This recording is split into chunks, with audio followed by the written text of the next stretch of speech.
So, welcome to episode 13 of the White Shark Interest Group podcast. We've been away for a while. We've not been putting these out as regularly as we wanted to. We were looking at trying to do these sort of once every couple of weeks, but many things happened, mainly this whole worldwide pandemic thing. We've had all our admin team, we've got various, family issues and work issues and things get in the way. And then generally, the shark world's been very, very quiet because no one's travelling out to see sharks, which is why today I'm happy to say we've got Rob Lawrence back on the show. Rob, you remember we did a podcast a while ago, and the episode we did with Robbie, it was by far our most listened to podcast. I think it's clear, around the world with all the countries that have downloaded that podcast and listened to it, that Rob is a listened to man and people want to know what it is you got to say. So we thought we'd do a catch up and check in on the whole False Bay and the whole what's happened during lockdown and so on. So welcome back, Rob. Well, nice to be back, Ricardo. Thank you. I'm really curious, just generally as a bit of a catch-up, Rob, as to what's the state of play out there in South Africa at the minute? Because last time we spoke, obviously people were in lockdown and there was rumours of some shark sightings and great whites. And then recently these stories of the orcas seem to suddenly pop back in the news again. What's the state of play out there? What's happening at the moment out there? In the tourist game, in our sort of going out to sea and seeing things, we're allowed to go to sea now, but we're very much, due to lack of tourists and people are traveling to go to sea, we're pretty much still in a sort of lockdown scenario. So on that side of things, it's very dead. So the few times we have been, and we've literally been on a handful of occasions out to sea this year, I think it's on 4 or 5, it's the least amount we've been out in, as long as we've operated. But yeah, very sporadic sightings. As I say, a few reported sightings, not at the island from us, but a couple of sightings of white sharks early in the year. And then the few times we have been in the last few months, we haven't had any luck in finding any. A few cow sharks have been seen, the odd bronze whaler, but that's been about it, unfortunately. Yeah, I heard there was somebody posted around that, I think, was it in Colt Bay? Someone had said that there was a white shark somewhere near the harbour in Colt Bay, and everyone went crazy to try and find out some details. And I never heard anything more of that. Was that found out whether that was true or not? Yes, that was was a chap who used to work on one of the shark boats as a spear fisherman. He gave me a call. He said he saw a white shark when he was spear fishing off the coastline, came up, made 1 or 2 turns around him. So that was the one confirmed sighting. And then there was several sharks in early March. There were like 2 or 3 seen off the inside of the island. So they've sort of 2 that I know of, there have been sort of 2 confirmed sightings this year, but still very sporadic. But we did miss the bulk, sort of that May, June, July period, which traditionally would have been our peak season at Seal Island. No one really went venturing to the island because we were in a hard lockdown. So there could have been something. We don't know. Going on the last season or 2, it probably would have been fairly slim, but the signs this year were better than the signs last year, so no one really knows. Yeah, we try to get to see as much as we can now, but it's very difficult at the moment. We talked last time about many, many factors that might have led to the sort of dwindling numbers or dwindling sightings, and I think that's why the episode we did with you was so popular. People were, when you were talking about other things like water quality and so on, and the numbers before. Can I just come back to this orca issue? It seems to keep coming back, and I don't know whether it's just for media attention or not, but a couple of weeks ago, maybe 2-3 weeks ago, it started popping up on all the news sources again. And I use the word news loosely because they seem to be just saying exactly what everybody said before. It's these 2 orcas, it's port and starboard, they're in the area again, they're attacking sharks. I mean, has your view sort of changed on that? Do you think that's still a factor at all? No, look, as I said all along, I think they've played a part in it, but I don't think you can accredit an entire localized collapse in a species possibly to orcas, because then it comes into the sphere of, well, how do the sharks know it's port and starboard if they say it's those only 2, because we've had other orcas in the area in the past. Not at all am I saying they haven't played a part in it, but it's not possible in my view for them to cause an absolute localized collapsed extinction in False Bay and False Bay in the space of 2 or so years. We've had a steady decline of our sightings of sharks from 2012, obviously, but nothing like, obviously, 2019, where we had no sightings. I think, as I said before, there's a multitude of factors, from food sources to water clarity to a multitude of things. But I think the orcas, because that's the only bit of data on hand that's really available, saying, well, when the orcas arrive, the white sharks disappear, therefore that must be the reason. Yeah. If the data bears that out, so be it. But if you're only looking at that particular set of data, then that might be it. Because I think there's so many other factors involved that you can't actually attribute to data. And if from a scientific point of view, they understand they need numbers and facts and figures, Yep. but there are otherwise things that will have a bearing on it that you can't collaborate or just suddenly produce. So yes, they do play a factor in it, but as I said personally, I don't believe they could cause the entire several hundred sharks we were seeing in a season just vanished indefinitely for 18 months, 19 months, Yeah. 24 months, or whatever the case might be. We did put the word out and asked if anybody had got questions for you. And we've had quite a few of those come in. So I was going to just throw a few of these out you and appreciate that. You know, if it's not your area, then just say so. But obviously, people look to you for sort of some commentary. One of the questions that we had come in was: does anybody know what the frequency of these two orcas, the port and starboard, visiting sort of those waters like False Bay in that area? Is there any kind of patterns and routines that have been discovered, or any frequency numbers that you know of? So the latest numbers that we've seen, they say, I think it's upwards of around about 40 sightings of port and starboard. Now, most of those have been tabulated through the local whale watching guy, Dave Hurwitz. Yeah. And fishermen and guys like myself, because there's an interest in the orcas. So every time the orcas are seen, someone will probably by the bar, there'll be 3 or 4 boats that have gone through. So the main numbers seem to have been around, I stand under correction, but at last count, I think it was like 42 sightings of port and starboard since they were first seen in the bay.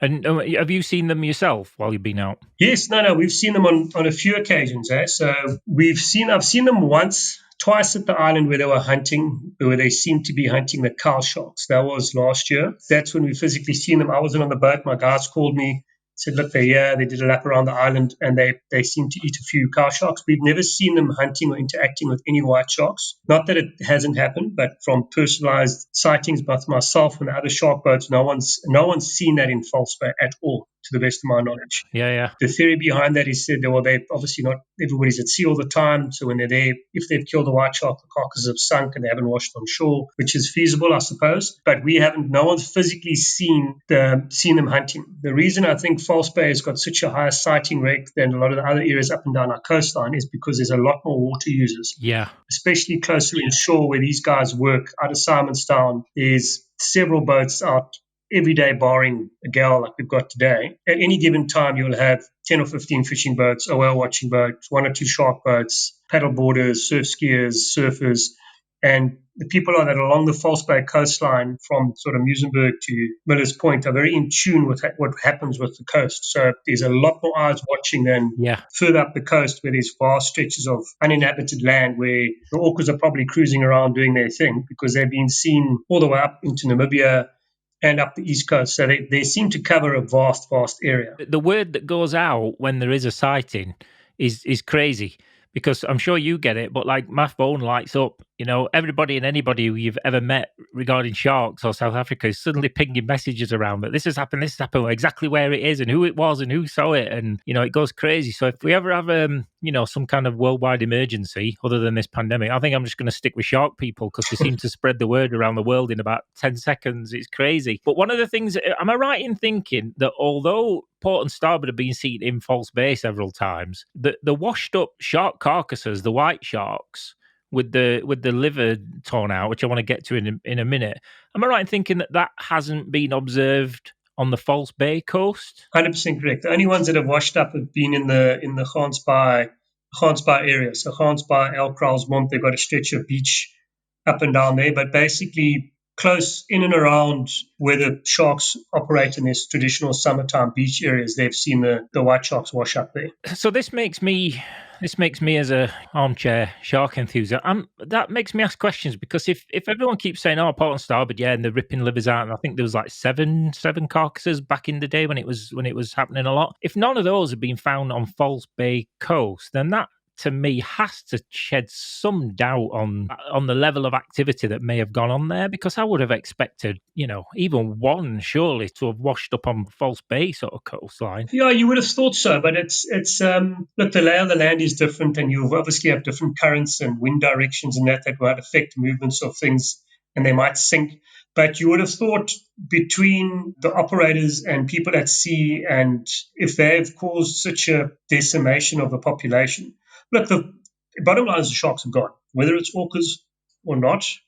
it's debate. Yeah. If it was purely the orcas, there would have been some sort of evidence to a point. But as I said, I think personally they do play a part, but it will be like if you look at the guys in the Farallones that have been sort of tracking them, they seem to have a short-term effect that they would come, they'll disappear. But for them to have disappeared consistently like this, Yeah. but then they say, okay, well, maybe consistently coming in the bay. It's hard to say, but I personally don't think that it's them. Yeah, when you talked a minute ago about obviously some of your guys on the boat had maybe seen them in what was maybe like hunting behaviour on say cow sharks. What does it look like? How do you know the orcas are in any kind of like hunting mode? What do they do? What's the behaviour? They just forage. Like when at the island, they were the day we were out, we witnessed them.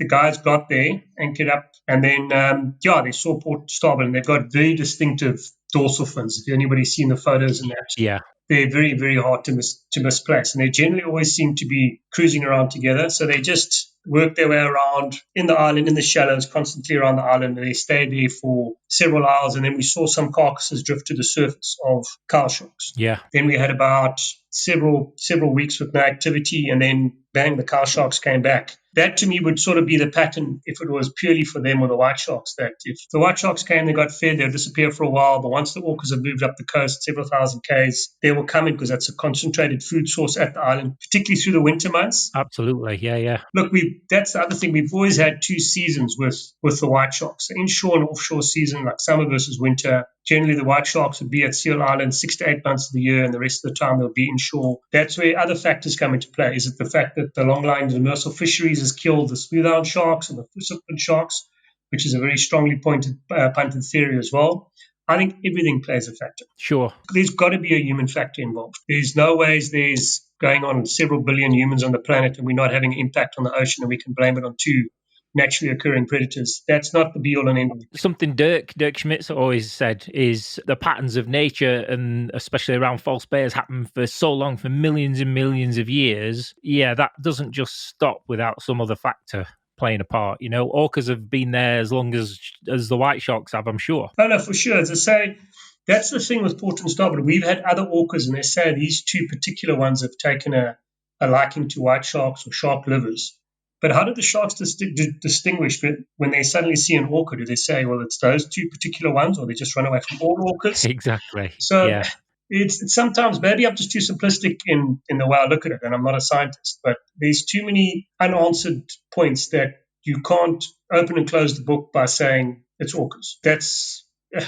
I can't believe that 24/7. I think it's too neat and tidy, and it's too convenient, and I think it's an easy sell to the majority of people in the public. 90% of the public will accept that as fact because they get told to them enough. Yeah.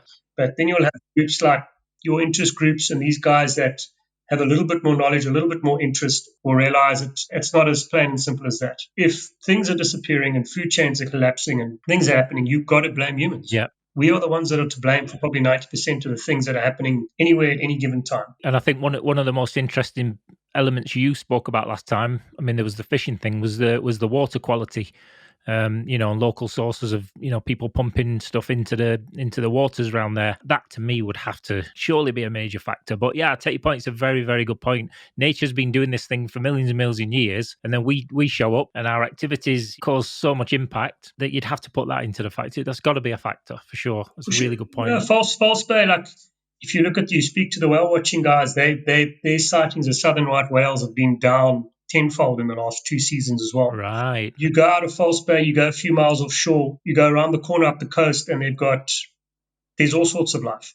So it's the thing is, to me, for people to start declaring it and having meetings and for government to make a statement saying this is the reason for it, it's incorrect because there's not a definitive answer. Yeah. And if it's not a definitive answer, you shouldn't be publicizing it and saying this is the reason the sharks are gone.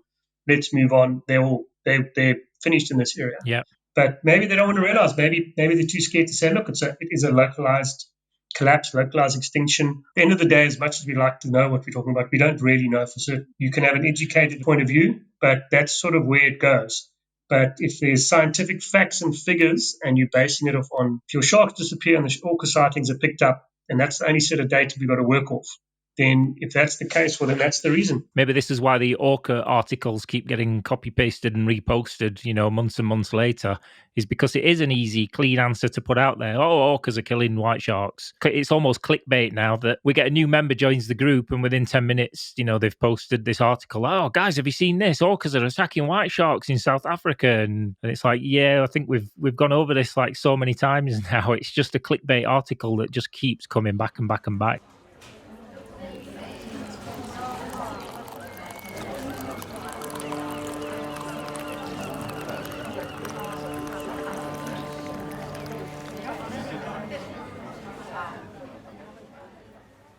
It's interesting to note that if you say that sightings of some of the whales are down as well, because that's something I've not heard anybody discuss before. When we were out with you last time years ago, and it is years ago now, did I ever tell you on the last day before we set off back to the UK, we actually went out on the whale spotting boat and we didn't spot any whales at all? Because there was no whales, he actually ended up taking us out to Seal Island to watch you guys look at white sharks. It's like... It's like, yeah, I've been here for 3 weeks looking at white sharks. It's cool and all, but can I see some whales now, please?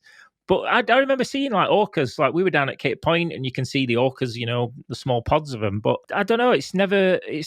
No one seems to, like you say, want to talk about all the other factors. And is it just ignorance? Sort of put your head in the sand and ignore it. Is the politics at play? I think with the other factor that a lot of groups have been pushing is they're trying to shut down the longline shark fisheries, which needs to be shut down because it's a non-sustainable industry and it's a small industry. If you compare how many people the pelagic and demersal longline fisheries employ compared to what the shark industry does, not only the cage diving industry, the shark diving industry, there's multiples of marine activities involved around it. So one's a consumptive resource, the other one's a non-consumptive. So there's no long-term survival of a consumptive resource with a stock that they freely admit has collapsed. Then it comes down to South Africa's got a massive unemployment problem. There's job shortages. It's a poor country and it's a rich country, depending which side of the street you're born in. So There's definitely a lot of politics involved in South African things. And if you try shut down one sector, then it becomes an issue. But there's definitely politics involved. There's certain things that do need to be closed. And to me, it's if the one industry is bringing in X amount of money and the other one's bringing in tenfold, and the one that's bringing in tenfold is not killing or decimating anything, your preference should be to go into the bigger industry. And COVID now is showing to us sometimes hard decisions need to be made. And for the preservation of a species and a planet, they should be making those hard decisions. How do guys like yourself working in ecotourism with shutdowns, how do you guys manage, lack of tourism and never mind the lack of sharks, but just lack of tourism and so on? How do you deal with that? How do you work with that? It's not easy. It's you sort of take every day as it comes, and it's something that no one predicted and foresaw. I wish the least of our problems were sporadic shark sightings. We live in a very beautiful place, and there's lots of things to see and do and show people. But at the end of the day, you need people to do that. But it's very tough. It's been a very, very tough year for anybody involved in tourism, travel, that sort of industry. And in a country like South Africa, we're very dependent on foreign investment and foreign tourists. It's been a devastating blow. Am I right in saying that obviously for yourselves, if anyone's interested in keeping that hope alive, that things get a little bit back to normal? I know there's talk of vaccines in various countries going around now, and maybe sort of early next year, about the time when you'd normally start your season. Can people be buying like spots with you now? Can they be buying vouchers and gift vouchers, or can they be booking trips subject to moving them later? Can people still support you that way for now? We're taking bookings and that. We're actually not taking deposits anymore, just because it's too up and messing around. But we're still taking bookings, and we've got to try and be positive and fight the good fight. Yeah, it's not easy. I know a lot of the members on the group certainly. And myself and Rachel and so on, have so much respect for what you guys do. Let's just not doom and gloom it. Let's hope early next year, the COVID thing, sort of springtime next year, makes things a little bit easier. At least people could get out there and travel again, because it is a stunning part of the world. It is a beautiful part of the world. We've got a few more questions that had come in. Sorry, some of them are still about orcas, no worries. Whales, but one question we had in, and this is a good one, is: has anyone actually observed a shark pulling a liver, a whale pulling a liver from a shark? And just for the size of an orca and its mouth and its teeth, how would an orca be so specific about one small area of a white shark? And I know the necropsy photos and everything say that that's what's happened, but how do you see an orca and the size it is targeting specifically one part of a white shark? I personally haven't seen it. There's a few video clips. There's one very interesting drone clip going around that I saw with a group of orcas, funny enough, eating a cow shark. Someone shot it with a drone, and there's 3 or 4 orcas, and they're actually pushing this little cow shark around, and it looks like a cow shark. They're very precise. So they're a phenomenal predator, being a mammal and community hunting and coordinating their attacks. But there's no doubt they've eaten white sharks and killed white sharks and removed their liver. That's not in question.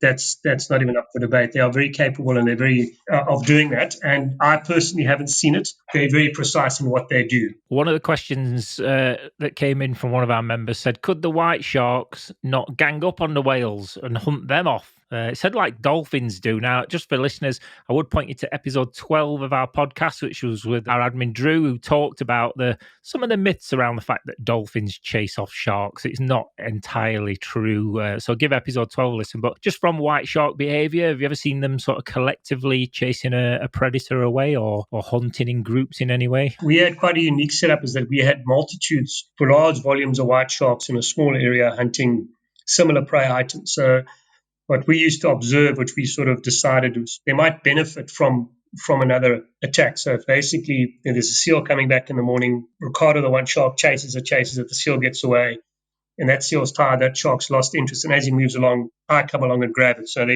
they might benefit from it, but I don't think they would have the capability of communicating and organizing an attack where 3 or 4 of them will go and chase an orca away. No, that won't happen. Yeah, I've seen obviously the very cautious creatures as well. So the idea of a few turning and making an attack on a predator that's actually, twice their size is also not likely going to happen. But somebody did ask us, one of the other questions was, they've heard that great white sharks are very clever and can sense death of their own species and things happening in the area. And have you witnessed that? Have you seen that happening at all, the way they disappear when there's a threat in the area? Yeah, that's quite an old, like you speak to a lot of the old fishermen who shark fishermen, and that they say you chase a shark away, you cut one, kill it, drop it in the water. And the first time we had a mass disappearance was when we had the O-Search boat out in 2012. We had a multitude of sharks around the boat in the morning. But yeah, that's the first time literally where I don't think it was in early May. So it was could have been May or June. I think it was in May. I don't remember exactly now, but we had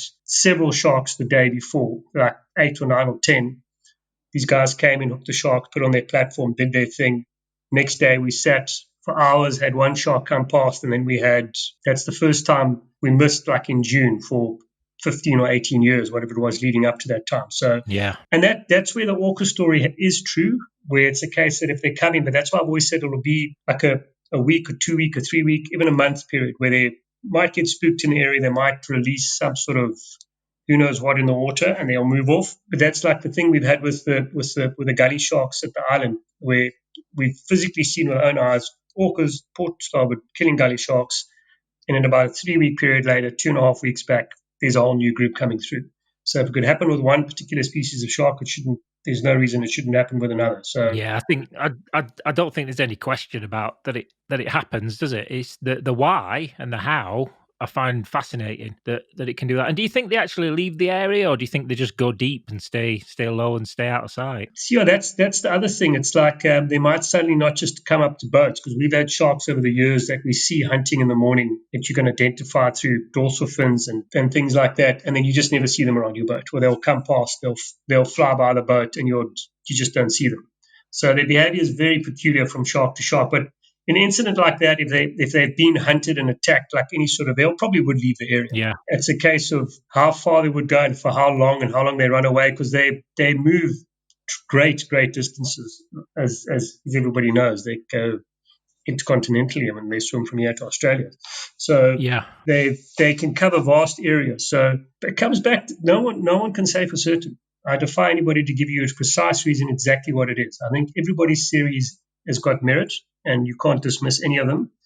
But I think their formula as a grouping is probably more, everybody's little point is probably more valid than one in particular. One of the things you talked about last time was as a potential was maybe that the numbers in the first place before that were maybe miscalculated or misestimated. I mean, another question that came in was how many great whites do you think usually do reside in False Bay, and what's your experience on the numbers, prior to say 2012? So we sort of peaked, I think it was like 2002, 2004 onwards, we started getting our really big numbers.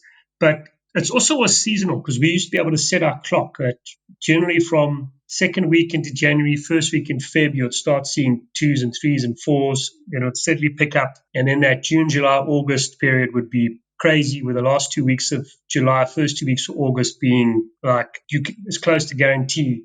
And you'd see a multitude of predation events in the morning, upwards of 35, 40. And around the boat, you would get into the low teens of different individual white sharks. So at its peak, during the peak winter months, you probably would have had maybe upwards of 40 different individuals, but there was a constant cycle of sharks coming through. So they would come through, some would stay around for 2 weeks at a time, hunt on several occasions. Others we would see once or twice, but then goes back to the earlier point, at that peak hunting period, some of the sharks have no interest in the boat whatsoever. Yeah. And then that goes back to the chumming story, that you can chum left, right, and center, and you change your behavior. Absolute nonsense. Some sharks will come to you, some sharks won't, and they would move. And then usually beginning of September, early September, they'll get quieter. We'll start seeing them slowly but surely back off. And then literally within the first 2-3 days of October, boom, gone. Yeah. They would disappear. And then suddenly when we would stop seeing them at the island, our shark spotting program along the coastline would see them increase, because that would be a sort of their summertime feeding pattern. And that's where the theory of them killing the superfin sharks and the smooth irons come into play, that if their summertime food source is not there, they would move. Sure. But then people would say, why would they not stay at the island? But even in the years when they worked on both sides, they would never feed at the island through.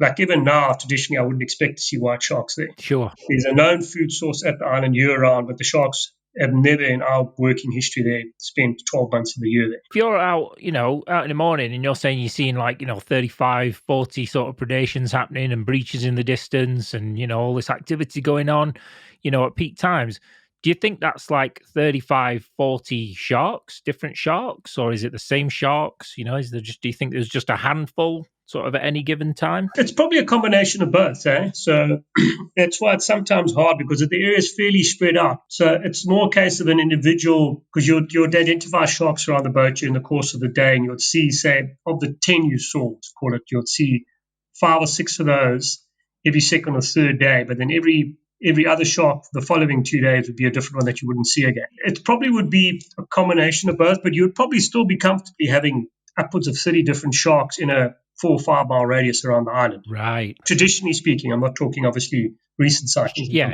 So when you're seeing predations, because again, I mean, we saw this to a limited degree, but I know in other years where you've had a lot. If you've got a shark who's chasing a seal and attempts a breach, and then the sort of chase and the predation that happens after that, that's going to tire a shark out pretty quickly. So that's not likely then going to be the same shark swims half a mile out somewhere else in the bay and breaches again. I would have thought, would they not expend their energy so that they're only going to attempt those breaches on a limited basis? It's a valid point, but then again, they're very opportunistic. At that particular time when they were in their big numbers, it is when the pups or the seals were going to sea for the first time, so the opportunities were increased. We've had incidences where we've seen the same shark make several attempts, but some sharks are way more effective hunters than others.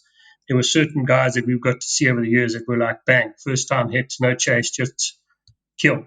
But that would be the case. I think there were probably possibly even more than we knew, or there were less. But it sounds stupid, keep on contradicting myself. But there's never a set figure or a set number, and it was very hard to keep accurate data. You can only keep the data of what you see. The numbers were substantial. There's the thing. I don't think you're contradicting yourself. I think it just highlights the fact that it is such an unknown again. And while everyone, particularly on the internet, wants to be the expert and the shark man who knows everything, we don't. there's no way of knowing those numbers, like you say. So was it 30, 40, 50 sharks at any one time during those peak years, or actually could it have been 150 sharks, and who moves up and down the coast? And I think normally people then start throwing the argument out, well, we need to tag more, we need to do more tagging to understand. Would you subscribe to that? Do you think we need to study them even more? Yeah, well, it depends what the end goal is as well. So look, when I said 30 or 40, that would be like on one given particular day. Yeah. So you would have a cycle of sharks coming in. So you would be into the hundreds of different individuals that we would have been seen over the course of the year. Tagging and that, it's definitely got its place, but there's got to be some sort of, what is the goal of doing these things, and why do you want to do it all the time? You can do it, but it gets to a point, and then as things change now, the data and the numbers and the laws that are set were set on numbers of white sharks from 10 years ago. Yeah. The entire platform and the theory and the hypothesis of those papers that are now considered scientific fact have changed, so they become irrelevant, saying that if you go to Seal Island and you use tuna instead of something else, you're going to get 5 more white sharks around your boat. That's totally irrelevant now because there are no more white sharks Yep. at certain times of the year. There's a scope for it to be ongoing, but it's also got to be at to what end? To control permit numbers, to control fishery stocks, because then it goes back to the case that look at the long-lining fisheries guys, they say, oh, the stock has collapsed, but they're still allowing them to catch how many hundreds of tons a year. So what's the point?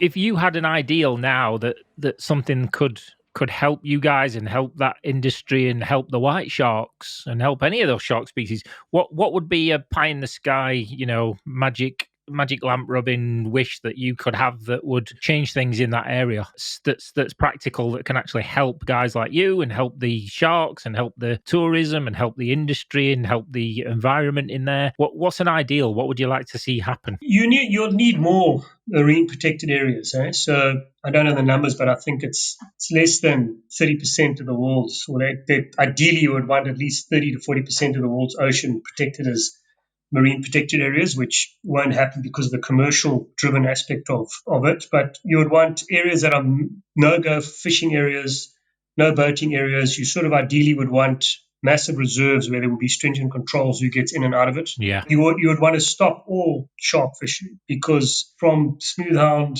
to silkfin sharks to blue sharks to makers, any sort of shark that's been targeted, that's been caught for the finning or the meat industry needs to be stopped. It's absolutely not a viable industry. Australia's is regulated and controlled, but they're just buying from South Africa. We've got no control mechanisms. Yeah. We haven't got observer programs. The people that are observing the stuff coming off the boats probably can't identify one shark species to the next. That fisheries it's a small fisheries that's causing all the damage. Several, I think there's two, I think it's like 6 licenses, but I think there's only 2 active boats. Yeah. I'm not totally at favor with the exact thing, but it's a small industry. So they could kill that industry and shut it down, and then reincorporate those guys into another more lucrative fisheries that's less sustained, that's less threatened, Right. would be ideal. So that's pie in the sky stuff. That make big marine protected areas, increase the areas where there could be nurturing grounds for not only sharks, fisheries, other fish species, and that would be ideal. But that's got to go through legislation processes and all of that, and then the governments get involved, and you've got different stakeholders, and you've got big wealthy fishing companies and that have got more money than the average guy to fight it, and it becomes political, and then you're on a losing wicket. Is the thing, and I know we talked about this briefly before we started here today. It's very easy, I think, for people like myself and groups like ours, the White Shark Interest Group, and people who are maybe miles away, and we can sit here and put all our opinions on what should happen and stop the fishing and and stop people going in the area.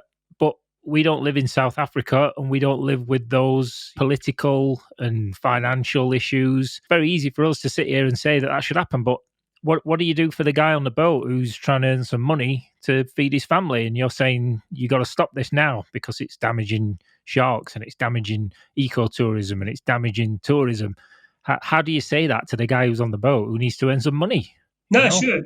That's why we've got a big problem with poaching in this country for abalone and everything else. These guys have we're living in Africa. Excuse me, and it's the case that there's a shortage of money and a shortage of jobs, and sitting in Europe, And in America, it's a total different ballgame. The reality on the ground is totally so far removed from anybody. You've got to give and take at the time. So you might have to leave certain things, but it's got to be better control. But you can't control. It's a very, very difficult situation. But the reality on the ground from where people sit on the keyboard on the other side of the world is so far removed. They've got no concept of what they're talking about. Their heart's in the right place, but they don't know what they're doing. I mean, you see it in the area there. You can be, sat in somewhere like Simonstown having a nice cup of coffee and enjoying life and looking at the harbour, and then you can drive 10 minutes out and see the settlement towns and see the poverty. And it hits you like a brick. You're literally just driving out of one very sort of affluent area and seeing the poverty and thinking, how do these guys pay for food and keep jobs going? And, we can comment on the crime and talk about other crimes to it. But at the end of the day, people can get desperate and it's a poverty issue. So I think seeing it on the ground, like you say, it does kind of hit home a little bit. I'm sat here in the UK in a little village looking at nice fields. It's like, what the hell do I know about whether I should tell a fisherman to stop going out fishing? I don't know his story. No, for sure, but that's why you can't look at it in isolation. So in isolation, you say, okay, well, we stop everything and you do that, and everything's going to come right. But then you just sweep the problem further down the road. So it has to be more of a holistic approach somehow. And look, it's not an easy fix. It's going to take a lot of government intervention, a lot of help from certain things, but people need to be educated at the end of the day. And that's where as I say, I think we sort of thought we played a role where we could educate people, that educating them on small things like saying that every good shark's dead shark, same as a snake and a scorpion and a spider and that sort of thing. So education's the grounding and the key. But you can't give up. We have to sort of hang in there and do the best we can. If we do have any listeners who are from South Africa, and I know we do have some, but we rarely hear from you. But by all means, in the comments below this podcast and on the group, please do let us know like your experiences out there. I mean, anybody who knows Rob and knows Rob's business knows that probably the most ethical business you can get out there, because there's a flip side to that. I'm saying, well, you can't just tell the fishermen to stop fishing. You actually employ local guys. I mean, if your boat's not going out, they're not going out. So you've got to pay those guys as well and keep those in jobs, aren't you? And keep the ecotourism going. Yeah, that's the problem we're sitting with now. Was basically the industry's collapsed. Not only the tourism industry I'm talking about. It's it's a huge problem. So we're hoping things get back to normal very soon. Because if it carries on much longer, you're not going to have much of a tourism industry left here, unfortunately. It's kind of happening in a lot of places. I know it's like the film industry, which obviously I dabble in. All these big studios now are not even talking about putting the films out in the theaters anymore. It's all streaming online, which means it's just going to completely change an entire industry over the course of a year. There's a lot of industries that are struggling with that at the minute. Well, I would say any members who've got there, please, if you have an interest in sharks, and if you're on this group that you do, and you want to go out to South Africa and you want to see them, you please, like Rob's saying there, they're not taking deposits, but they are taking bookings. Please have some faith that things will steer earlier next year, or maybe steer right. That's what all the sort of evidence points to. Please make a booking, make an inquiry, start talking to Rob. You can find their website is at ultimate-animals.com, or just search Rob Lawrence Sharks and you're going to find it. But go to African Shark Eco Charters and please, don't be afraid to at least make a booking and with intention of traveling. I desperately want to get out there again and bring the kids out. So I'm going to be hitting you up, Rob, for something at some point next year, hopefully. Hopefully it'll be good to see you. It's been a while. It has, and the kids want to come out there because they're just obsessed at the minute with marine life and so on. So again, even if there's not a white shark to look at, if you've got cow sharks, you've got all the nature in the area, you've got the whales you can see, please, I just encourage you, support these industries. If you're a shark advocate and you're a believer in ecotourism and you have any interest whatsoever about white sharks in South Africa, please go on. I know this sounds like a promotion, but it's just from genuine love of what Rob and his company do, and others in the area. Go and make those bookings and try and keep that industry alive, and and support them wherever you can. Rob, a couple of other questions I just wanted to pose to you. One of them is about that shift you were talking about there. With in the winter months, you'd see them out at the island, and then in the summer months, obviously they'd move inshore. There was a point where you could pretty much set your watch by that. Can I just ask you a bit more about what drives that? Because if there is still a food source, why would they shift in and move to a different food source when there's still plentiful food out there, sort of in the bay and around Seal Island? Yeah, that's always been a funny thing, because time of the year where, like if you go to the island today, being sort of early December, you're going to get all the pups that have been born in the last week or two. and they're literally bobbing around, floating on the surface, literally they're waiting to be plucked. And the seal behavior is like you could almost walk on seals. There's so many away from the island. Yeah. Even in times gone by, we were at the peak of our white shark activity. They were just to move off. And there's been also a multitude of theories. Some people say, well, the big bull seals would come in and they would form groups and drive them offshore. Other people said, no, possibly it's the time of the year where the white sharks might go and mate, or it could be just they needed a change in diet because they're eating seals. There's no real set. It's like I'm reluctant to say this is a particular thing, but Yeah. there was a clear set pattern where not only here, also in CONSERVE and in Mossel Bay, all the other shark spots up and down the coast, there was a clear set pattern that the sharks would congregate around the seal colonies, feeding on seals during the course of our winter months. In the summer months, they'll move inshore, up and down, then either feed on bony fish or smooth on shark species or rays. Yeah. And that seemed to be it. But the main reason why they would leave, it's never made sense. But some people speculate that the big bull seals might mob them and chase them away, and it's too crazy because the bull seals aren't there year round. That could be one of the theories, but it's not really. It's one of those things. It's hard to say exactly what the reason is. Well, it's another unknown and the things we don't know. But I just do remember sort of prior to when we sort of took an interest in that area that, you know, the way you guys would be going out doing trips, you could pretty much set your watch by it as to the sort of couple of weeks where you know the activity is going to change. It was that precise, wasn't it? No, it was like literally within the first week of October, we would sort of shut down the white shark setup, and then we'll start taking guys on our trips to see the blue and mako sharks and that sort of thing. And then the shark spotting program would see the sharks increase. And then usually there by end of January, February, early March, the numbers of the shark spotting program would disappear and the numbers would peak up at the island. So we sort of had a 2-tier setup where we would, like now, if guys are coming on a trip with us, we're trying to get them out for the blues and the mako sharks, which is also pretty awesome on their own. So probably some of the prettiest sharks you'll ever see will be off Cape Point to go a couple of miles offshore in the blue water. Yeah. Fantastic. And then we'll run those trips up until about early January, February, sometimes overlap, push them a bit further. And you could set your clock to when the white sharks would come. And then usually last week of April, May, you'd start getting your first hunting activity, your proper breaching activities, predations, and then boom, then it'll be flat out for 4 months. We live and hope for that to return soon, hopefully. Sure. What's it like with when you're doing like a blue or mako trip? Because people might not be aware exactly what goes on those trips compared to the classic image of getting in the cage and seeing white sharks. What's a blue and mako trip consist of? What's that like? To me, they're actually probably more of a spectacular trip in a sense that you run from Simonstown out to Cape Point, and the scenery along that route is unsurpassed. Yeah. You get to go around like Cape Point, see the light from the seaside. Then we push a few miles out to sea. You get a lot of your pelagic bird species, your albatrosses, and as soon as you get off Cape Point, you're sort of in the pelagic zone, so to speak, and then you've got an opportunity of seeing a multitude of marine life. Anything from, we've seen sperm whales to Risso's dolphins to killer whales to pilot whales to false killer whales. Yeah. Not all in one trip, but it's sort of a lucky packet. That's sort of like a bit like a desert in a sense. And you've got to find your patch of life. And then you can see, blue sharks and makos.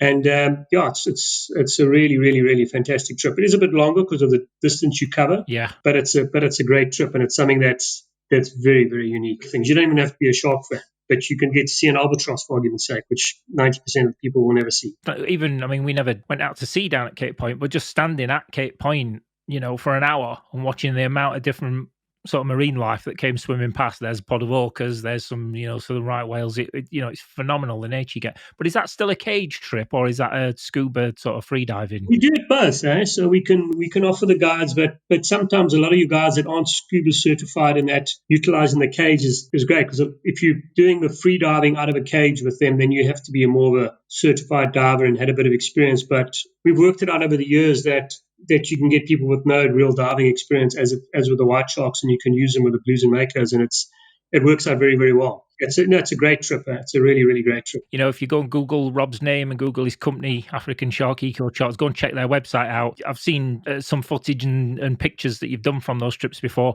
I have to say that mako sharks in particular look absolutely stunning in the water. You know, they're so fast and they're so agile. It is a completely different ball game to white sharks, but like you say, it's still absolutely stunning. Just be positive for the future, hopefully, and then as soon as you get a chance to travel, go to your destination somewhere around the world where the guys are waiting for you to show you hopefully some incredible shark stuff, because who knows how long they're going to be there for. So when you got the opportunity to go, don't delay, go. And like you say, you're still taking bookings now. You can take bookings with, Yes. little risk there if you're not taking deposits. Yeah, well, that's what we've decided. It just makes more business sense because there's so much uncertainty floating around there. So we will take the bookings, and then obviously depending how things develop over the next 2, 3, 4, 5 months, then we can just play it by ear from there. And if it's nearer the time, then we'll confirm it. And if we're all back in who knows what, then yeah, we'll play that card as well. Amazes me how so many people, particularly from this country, are willing to jump on a plane and hop to Spain to sit on a beach for a week and do nothing, when you could be hopping on a plane. If you're going to take that, if you're going to take that choice of going on a plane, get somewhere exciting, go and do something exciting instead of just sitting on a beach for a week. Get out to South Africa maybe, because you've got stunning beaches out there. No, it's a great place to travel, and with our exchange rate now, I think we're very much in favor of an affordable destination. I think we're sitting at about 20 to the pound now, to the rand. So yeah, something in that ballpark. So when you guys get out here, it'll be a proper holiday. That sounds like we've got to do this. We've got to get. So again, members of the group, please support your industry. If it's not South Africa and it's somewhere else local to you in the States or anywhere like that, please, there's a lot of amazing guys who work in ecotourism and have such a passion for shark. Please support them any way you can. Keep active on the groups, keep checking their websites, and just keep the interest for white sharks and sharks alive, if you would. Well, Rob, it's been an absolute pleasure as always. Really appreciate your time coming on. I know our listeners love throwing questions at you, and I think we've pretty much covered every question that got posed today. So thank you so much for